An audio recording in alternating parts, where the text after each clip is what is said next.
Hi everyone, welcome back to my channel. Yes, today is Thursday and look good as I go get up. But let's start with greetings. Come on. Hello, my name is Daniel. I'm your host.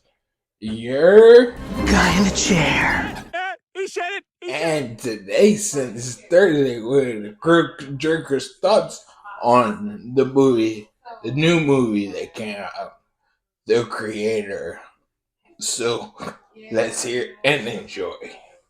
Fair to So say that we enjoy. haven't exactly been drowning in quality sci-fi movies over the past few years. Yeah, Dune turned out pretty good, but really that was just another adaptation of an existing story. And yeah, Avatar 2 certainly looked nice, but it was about as intellectually engaging as an episode of Teletubbies.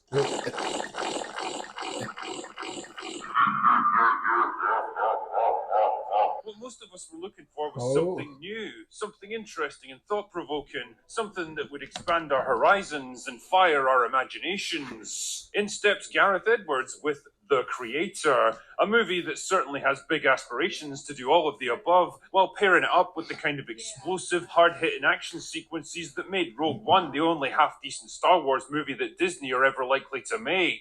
And if you're familiar with both movies, then you'll probably spot a few similarities between the two, but I'll get back to that one later. Believe that. Now, I've got to admit, I knew almost nothing about The Creator until a couple of weeks ago, which might be a result of alcohol-induced liver failure, or maybe the studio just didn't do a very good job building up the hype around it. To be honest, though, that might be to its benefit because I went into it with very few expectations, and I suspect a lot of other people did too. But what you're really here to find out is it actually any good? Well, sort of.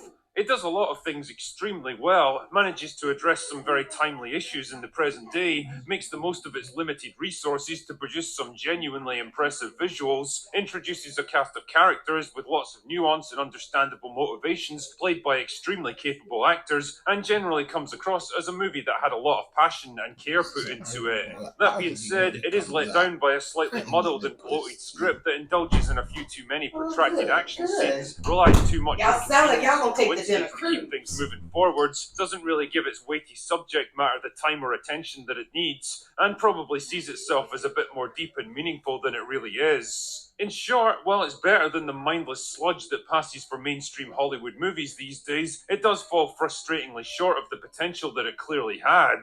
The movie is set in the mid-21st century where artificial intelligence has grown to influence every aspect of human life. Well, until the robots apparently turned against their human masters by detonating a nuclear weapon in Los Angeles, effectively solving the homeless problem with extreme prejudice. From then on, robots have been outlawed, and the US government has launched a full-scale war to eradicate them, assisted by a giant orbital weapons platform that can wipe out entire cities with a single strike. The only remaining holdout is New Asia, which continues to harbor and develop AI systems with the help of Nirmata, a genius but enigmatic scientist. Enter Joshua Taylor, an American soldier sent undercover in New Asia to find Nirmata and kill him. Along the way, he falls in love with a woman named Maya, only for the mission to fall apart when his superiors jump the gun and order a raid on the compound, resulting in her apparent death. Skip forward 5 years and Taylor gets recruited for a second mission to eliminate a mysterious new weapon that could turn the tide of war against humanity. The clincher for him is the revelation that Maya is still alive and well and apparently helping to develop the weapon.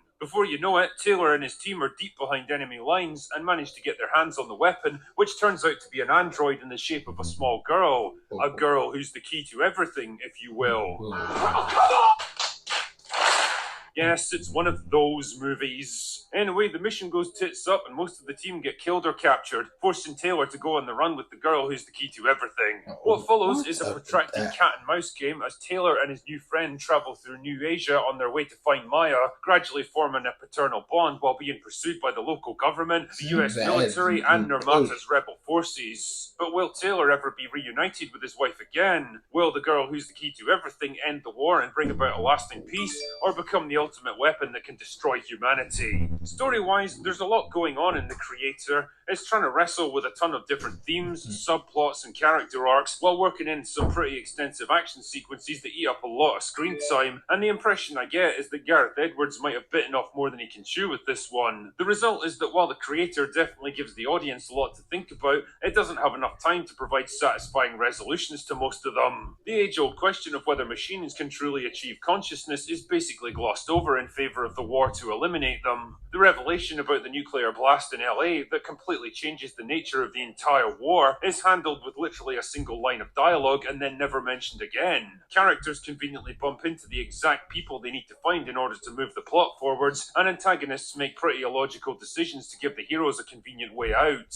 The girl who's the key to everything has the power to control every computer on Earth, but the long-term questions of what she might do with that kind of power are never addressed. The moral, ethical, and legal implications of America launching genocidal wars against foreign countries are never questioned. And yes, I'm aware of the very obvious parallels with conflicts like Vietnam and Afghanistan, but there is such a thing as being a little too on the nose. I mentioned before that the film bears an uncanny resemblance to Rogue One, and the more you think about it, the more obvious the comparison becomes. A jaded protagonist lured into a dangerous mission on the promise of being reunited with a loved one, an imperialistic enemy with overwhelming resources and aspirations for global domination, opposed by a small faction of lightly armed freedom fighters, and a desperate mission to take down an orbital superweapon, culminating in a poignant reunion against a backdrop of apocalyptic destruction. I mean, this is Gareth Edwards' first major outing as writer and director, so I can't blame the guy for falling back on some familiar tropes to anchor his story, but it might have been nice to get a bit more originality. On the plus side, the character work in The Creator is generally very strong. Taylor's a likeable protagonist, and you can totally understand the guy's inner conflict between the mission and his personal motivations. I'm not entirely sure why they gave him a prosthetic arm and leg when they provide him with no extra abilities, and he's never forced to survive without them, but whatever. The supporting cast are all solid, and fuck me, it's always nice to see Finchy from The Office cropping up in the weirdest places. Christ,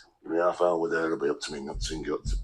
Seriously though, the more I see this guy, the more I like him as an actor, and I've got to give special mention to Madeleine Voiles as the girl who's the key to everything. Her performance is superb for such a young actor. She brings exactly the right mix of curiosity and childlike innocence to what could have been a pedestrian character. Visually, The Creator looks fantastic, to the point where I had to double check the budget, because honestly, it looks way better than most films that cost 2 or 3 times as much, and it shows that you don't have to bankrupt your entire fucking studio just to make a half-decent film. The technology, equipment, and weapons all look functional and believable, and overall, it feels like a world that real people actually live in. Imagine that!